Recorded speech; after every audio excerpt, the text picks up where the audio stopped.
Hey everybody, Sam back once again. It's time to give you another full hardware tour. This time we've got it on the HTC One S.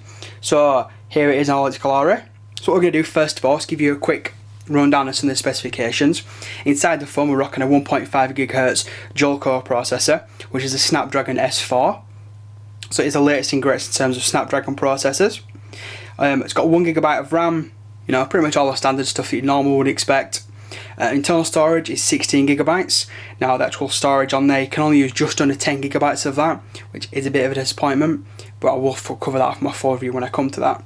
Anyway, actual display on here is a 4.3 inch QHD display, and it's a Super AMOLED display. So unlike the HTC One X, it is running a different screen technology and a different screen resolution. Just like the One X and all the future sensitive devices, it's got your back, your home and your multitasking button. Once again, I'm jumping onto the bottom of this device, as just like with the One X, all it's got there is the microphone port. Jumping up to the right side of the device, it's all completely flush apart from the volume up and down. On the top of the device you've got your power lock switch, another microphone port, 3.5mm headphone jack, and this part here, which I'll show you now. In the back of here is where you put your micro SIM. Let me get a quick look at that for you. That's where your micro SIM goes. So unlike the HTC One X, you don't actually need the ejector tool. You just pull this off the top, pop it in, job done, and away you go. And as you can see there, it just pops on nice and easy. And we'll come back to the back in a moment.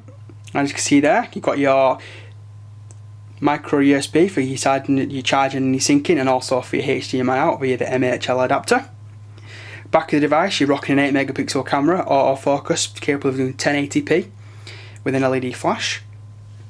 Bottom of the device, once again, got your little speaker from there, and your Beats audio.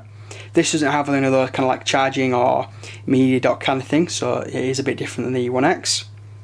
Make sure it's on properly. There we go.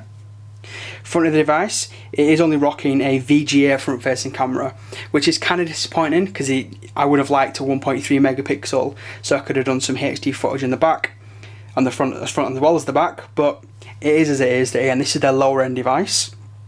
The actual coating on this one is part of the it's like a micro arc oxidation kind of process, and it gives it a really weird feel. Some people on Twitter have said it's kind of like, it feels like back of a kitchen tile or something like that, and I can see what they mean because it's got like a nice kind of feel to it, but it feels very, very solid, and as you can see how thin it is, it's just crazy thin. But yeah, so basically if you want to see my videos, I've already done some videos on this one. I've done a back facing video and a front facing video test. I'll put an annotation on either side of the screen right now. Stay tuned for more because I'm just about to do some benchmarking videos on the One S. Any questions about the One S so far, you know what to do by now. Hit me up down below, ask me on Twitter, all the good places, you know where to contact me now.